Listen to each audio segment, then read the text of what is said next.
ಈ ಮಕ್ಕಳನ್ನ ನೀವು ಸಾಕ್ತಾ ಇರೋದು, ಈ ಮಕ್ಕಳನ್ನ ಬೆಳೆಸ್ತಾ ಇರೋದು ನಿಮ್ಮ ಒಂದು ಅಭಿಮಾನ, ಪ್ರೀತಿ, ಇದು ನಿಜಕ್ಕೂ ಒಂದು ಒಳ್ಳೆಯದು.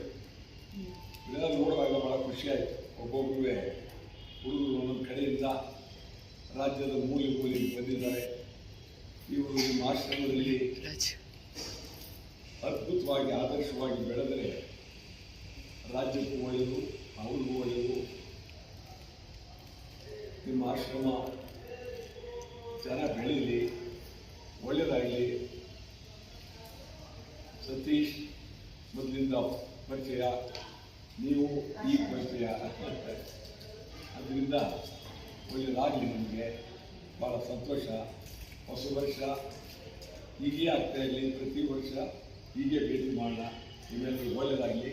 ನಮಸ್ಕಾರ. ಹಾಗೆ ಇನ್ನೊಂದು ಮುಖ್ಯವಾದ ವಿಷಯ, ನಾವು ಇಲ್ಲಿ ಬರ್ಬೇಕಂದಾಗ ನಾನು ಫಸ್ಟ್ ಮೊಬೈಲ್ ತೆಗೆದು ಸರ್ ಬಗ್ಗೆ ಬಯೋಡೇಟಾ ಓದಕ್ಕೆ ಶುರು ಮಾಡಿದೆ. ಅಲ್ಲಿ ಓದಿದ ತಕ್ಷಣ ಮೈಯೆಲ್ಲ ಜುಮ್ ಅಂತ. ಏನಂದ್ರೆ 19 ವಯಸ್ಸಿಗೆ ಕನ್ನಡ ಚಳುವಳಿಗೋಸ್ಕರ ಜೈಲಿಗೆ ಹೋಗಿ ಬಂದವರಂದ್ರೆ ಇವರೇ. ಖಂಡಿತ ಚಪ್ಪಾಳೆ ಹೊಡಿಬೇಕು.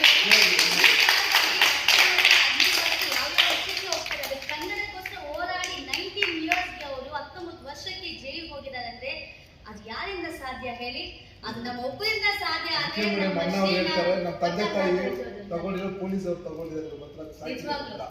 ಸೊ ಈ ನಮ್ಮ ಕರ್ನಾಟಕ ಭೂಮಿ ಎಷ್ಟು ಪುಣ್ಯ ಮಾಡಿರ್ಬೇಕಂದ್ರೆ ತುಂಬಾ ಪುಣ್ಯ ಮಾಡಿರ್ಬೇಕು. ಇಂಥವರ ನಮ್ಮ ಭೂಮಿಯಲ್ಲಿ